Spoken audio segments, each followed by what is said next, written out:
Terlihat dari atas rumah warga, api membakar 4 rumah di lorong Macini, Gusunung, Kota Makassar, Sulawesi Selatan.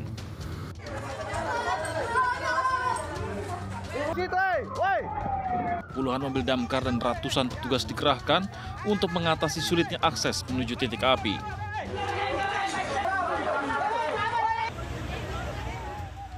Setelah sekitar 1 jam, api berhasil dipadamkan.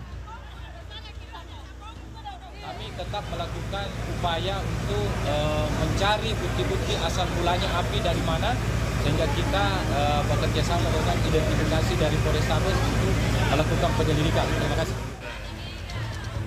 Akibat kebakaran ini, warga mengalami kerugian ratusan juta rupiah. Dari Makassar, Sulawesi Selatan, Samsul Altimen, RTV.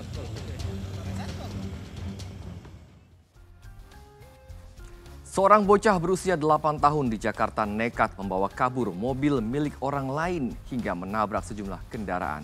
Sementara seorang wanita pelatih renang viral setelah menjadi korban kekerasan di kolam renang hingga cedera di organ vitalnya.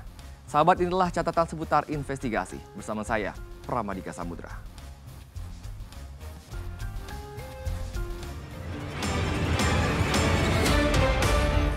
Tabrak lari mobilnya. Pengemudi minibus ini hampir saja menjadi bulan-bulanan masa di kawasan Kemang, Jakarta Selatan usai menabrak kendaraan lainnya. Laju mobil akhirnya terhenti setelah menabrak trotoar jalan. Tak disangka, ternyata pengemudi mobil ini adalah seorang bocah berusia 8 tahun. Menurut saksi, bocah ini nekat membawa kabur mobil milik orang lain yang terparkir saat sedang dipanaskan. Mobil pun sempat dikejar warga karena dikira menjadi korban pencurian. Nah, dikiranya maling, teriak-teriak maling sampai security juga ngejar juga, posisinya cukup jauh Bang, dari ujung hampir 1 kiloan ke sini Bang. Ini yang bawa mobil siapa Bang? Bocah kelas 1 SD Bang. Dia ada 2 mobil juga yang kena tabrak, pas ngeliat kondisi anaknya, bocahnya, pelakunya bocah ya pada jalan aja. Jalan aja gitu. Jalan aja. Motor ada 5 motor lah. Ditabrakin juga. Tabrakin. Tidak ada korban jiwa dalam peristiwa ini. Kecelakaan ini ditangani oleh unit Laka Lantas Polres Metro Jakarta Selatan dan telah diselesaikan secara kekeluargaan. Dari Jakarta, Ajat Moko, RTV. Aksi tawuran bersenjata tajam kembali terjadi di perlintasan kereta di kawasan Kampung Bahari, Tanjung Priok, Jakarta Utara. Tak hanya senjata tajam, 2 kelompok remaja juga saling serang dengan petasan. Meski tidak ada korban jiwa, namun aksi anarkis ini menghambat lalu lintas kereta.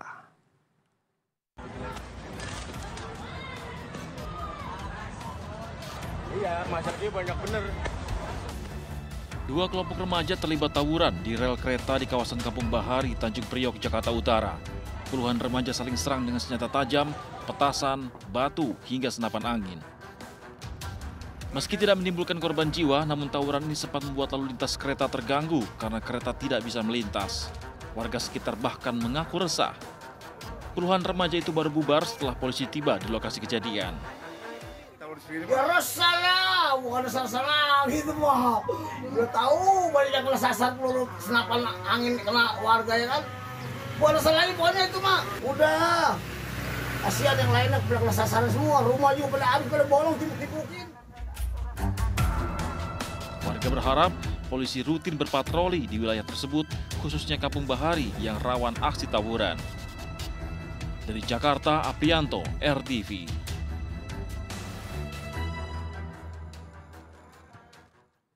Sementara itu, sahabat, nekat mengemudi dalam keadaan mabuk, seorang mahasiswi menabrak pengemudi sepeda motor di kawasan Pekanbaru, Riau. Korban tewas akibat luka parah di bagian kepala. Sementara hasil tes urin pelaku menyatakan pelaku positif mengonsumsi narkoba.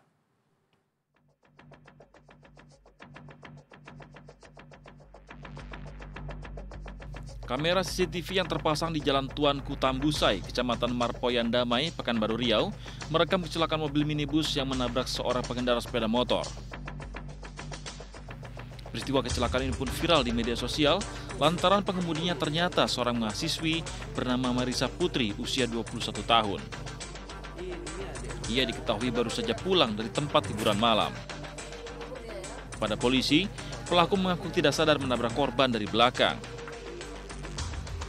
Akibat kecelakaan ini, korban Renti Marningsih yang merupakan seorang guru tewas dengan luka parah di kepala karena tubuhnya sempat terseret sejauh 50 meter. Dari hasil pemeriksaan polisi, tersangka ternyata dalam pengaruh alkohol alias mabuk saat mengemudi. Yang lebih mengejutkan, tes urin tersangka positif mengkonsumsi narkoba. Saya memohon maaf sebesar-besarnya atas kesalahan yang saya buat kepada keluarga korban dan keluarga yang ditinggalkan. Saya sama sekali tidak dalam keadaan sadar dan tidak sengaja menabrak korban, dan saya sangat menyesal sekali atas kelalaian saya. Saya sangat menyesal atas apa yang telah saya lakukan. Tapi saya benar-benar tidak sengaja menabrak korban dan dalam keadaan tidak sadar. Karena yang bersangkutan di bawah pengaruh narkoba, kemudian langsung lanjut terus bahwa yang bersangkutan tidak mengetahui telah menabrak atas nama saudari Renti tersebut. Kemudian dikejar oleh teman-teman dari Gojek, diberitahu bahwa telah menabrak dan menyeret. Akibat perbuatannya, tersangka dijerat pasal berlapis dan terancam hukuman 12 tahun penjara. Dari Pekanbaru Riau, Muhammad Yusri, RTV. Usai dilaporkan hilang selama 10 hari, seorang kakek purnawirawan TNI ditemukan tewas di dalam gorong-gorong rumah warga di Pematang Siantar, Sumatera Utara. Sementara di Gorontalo, oknum ASN nekat membacok selingkuhan istrinya hingga tewas. Informasi selengkapnya telah kami rangkum bersama berita lainnya dalam Kilas Balik Sepekan.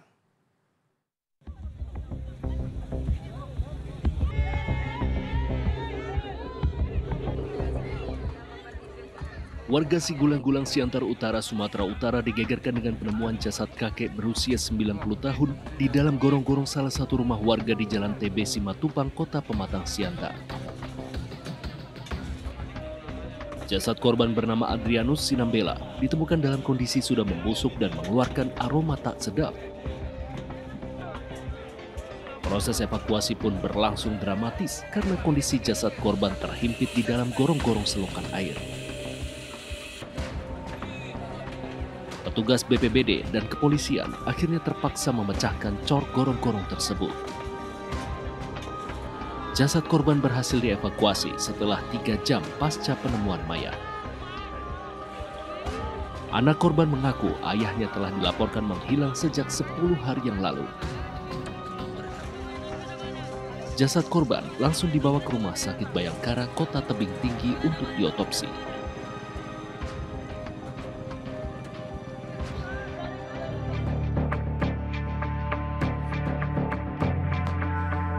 Lumuran darah berceceran di kamar indekos di Jalan Bali, Gorontalo. Darah itu milik seorang pria berinisial A yang dibacok oleh oknum ASN lantaran terpergok tengah berduaan dengan istrinya. Kepala, punggung, serta tangan korban terluka parah akibat terkena sabetan pisau dari pelaku. Pelaku yang berinisial AR nekat melakukan aksinya lantaran korban telah diingatkan berulang kali namun masih saja menjalin asmara dengan istrinya itu. Atas perbuatannya, pelaku dijerat pasal tentang penganiayaan dengan ancaman hukuman 5 tahun penjara.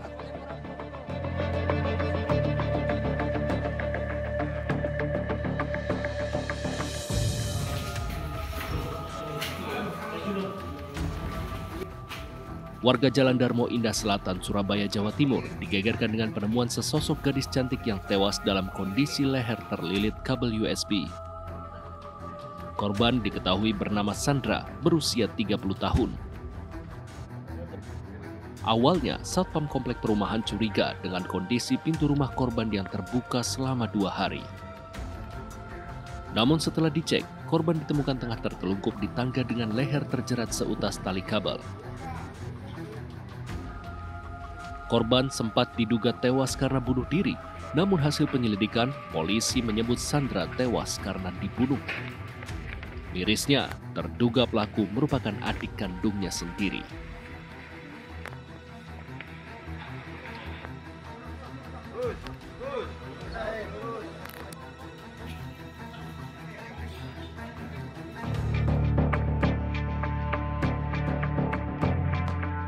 Rekaman CCTV ini merekam detik-detik kawanan maling mencuri 2 sepeda motor milik penghuni indekos di Jalan Ikahi 2, Medan Selayang, Kota Medan, Sumatera Utara.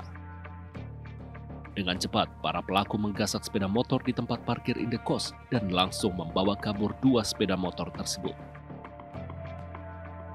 Kepolisian akhirnya berhasil menangkap pelaku yang bernama Surya Putra di kawasan Jalan Sukabaru, Kecamatan Medan Selayang.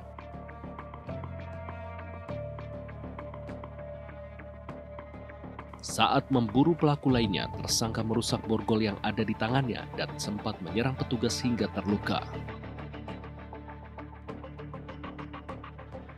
Petugas pun langsung melumpuhkan pelaku hingga meninggal dunia. Dari hasil penyelidikan, ada 4 laporan polisi terkait kehilangan sepeda motor dengan pelaku merupakan orang yang sama. Sejumlah barang bukti seperti rekaman kamera CCTV, kunci letter T, sepatu, pakaian, dan tas yang digunakan oleh pelaku saat beraksi turut diamankan polisi. Tim Liputan untuk CSI RTV.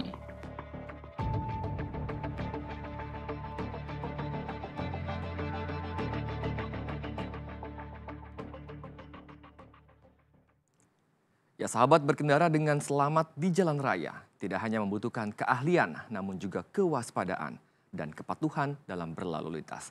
Berikut tips dari Brigadir Susan agar Anda terhindar dari maut di jalan raya.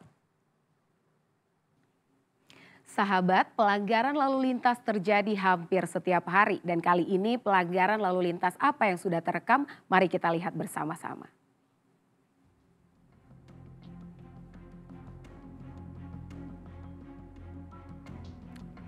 Wah, ada pengendara mobil dari arah kiri langsung ke kanan tanpa menggunakan sein. Nah, ini jangan ditiru ya sahabat, mau belok ke arah kanan tapi tidak menggunakan petunjuk arah atau lampu sein. Nah, ini benar-benar sangat berbahaya dan dapat mengakibatkan tabrakan. Nah, tabrakan beruntun misalnya. Nah, pengendara yang di belakang ketika tidak fokus bisa saja langsung tabrak duar. Nah, ingat ya sahabat, menggunakan lampu isyarat atau sein juga diatur dalam Undang-Undang Nomor 22 Tahun 2009 pada pasal 112 ayat 1 yang menyebutkan bahwa setiap pengendara yang akan berbelok atau berbalik arah diwajibkan untuk memberikan isyarat dengan lampu petunjuk arah atau isyarat tangan. Jadi sahabat, kami dari pihak kepolisian tidak henti-hentinya mengingatkan untuk selalu mengutamakan keselamatan diri Anda dengan mengikuti setiap peraturan yang berlaku di jalan demi kenyamanan kita bersama. Sahabat, video seorang pelatih renang wanita yang menjadi korban kekerasan pria yang diketahui juga seorang guru olahraga menjadi viral di media sosial. Peristiwa ini terjadi di area kolam renang wilayah Asahan, Sumatera Utara. Akibat kekerasan tersebut, korban mengalami cedera di bagian alat vitalnya setelah ditendang pelaku.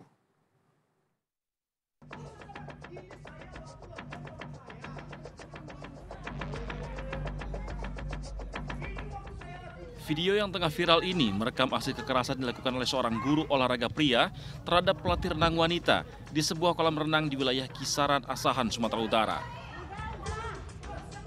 Pelaku dan korban tampak sudah lama cekcok mulut di pinggir kolam. Pelaku bahkan berulang kali mencoba menendang korban. Meski keributan sempat terlerai, namun pelaku ternyata kembali mendekati korban dan menendang area vital. Korban pun langsung pingsan dan terjatuh ke dalam kolam. Miris, keributan dan kekerasan ini terjadi di depan para murid keduanya yang sedang berlatih renang. Korban kini masih menjalani perawatan di rumah sakit karena menderita luka memar dan pendarahan di dalam area vitalnya. Jadi saya arahkan anak-anak saya bersedia untuk di batu loncatan. Kemudian datang si pelaku dengan membawa 2 anaknya. Setelah itu anak saya yang sudah berdiri di batu loncatan itu diturunkannya, diawaskannya. Anak dia yang menggantikan posisi itu. Kemudian saya mendekat ke posisi anak yang telah diturunkannya tadi. Habis itu dia mengatakan sama saya, pelatih, emang pelatih kau gitu. Kalau kita lihat dari video yang sudah hari ini viral, ini sebuah presiden buruk terhadap pendidikan dan edukasi. Yang seharusnya kita sebagai pelatih itu mendidik, bukan hanya melatih teknis, tetapi moralnya juga, etika juga. Ini kan contoh yang tidak baik yang dipertontonkan. Ketua Ikatan Sarjana Olahraga Indonesia pun meminta kepada polisi untuk segera menindak tegas pelaku. Mereka juga mendesak pengurus Persatuan Renang seluruh Indonesia untuk mencabut lisensi kepelatihan pelaku sebagai konsekuensi atas tindak kekerasan yang dilakukannya. Dari Asahan, Sumatera Utara, Wahyu Maulana, RTV. Kejahatan selalu ada di sekitar kita dan kewaspadaan menjadi satu-satunya cara menghindarkan diri dari bahaya. Saksikan catatan seputar investigasi setiap Senin hingga Jumat pukul 23 waktu Indonesia Barat. Saya Pramadika Samudra. Sampai jumpa.